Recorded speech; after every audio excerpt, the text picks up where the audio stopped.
total replacement. He's doing good, really good. There we go. Mom retired. She did. Yeah. And he's semi-retired. Michael's buying her all. I thought it was retired. I know, you're over Be here. sure and check out the garden tractor pull going on top of the hill for more pulling excitement. Be sure and wander around and check out all the great, beautiful antiques that people have brought from all over the nation.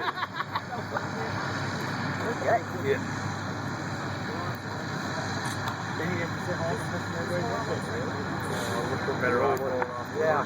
Yeah, that's what I said. Don't worry. Hey, I'm working out of town. I'm working a couple days. Here comes Ed now. We're going to sneak it down the sideline. Get her to her. Can't outpower him or outweigh him. You got to outsink him. Looking for a good road. Now.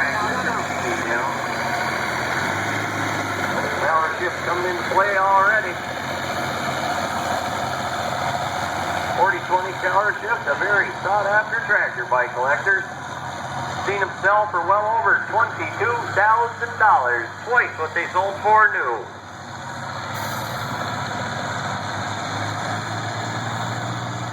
Oh, right there, she dug her in. Give it a good round of applause. The final puller at the 21st Annual Tractor Antique Power Show. When I left here, there was no fucking pullers. I know. I think the weather. 261.98 for Ed, 261.9.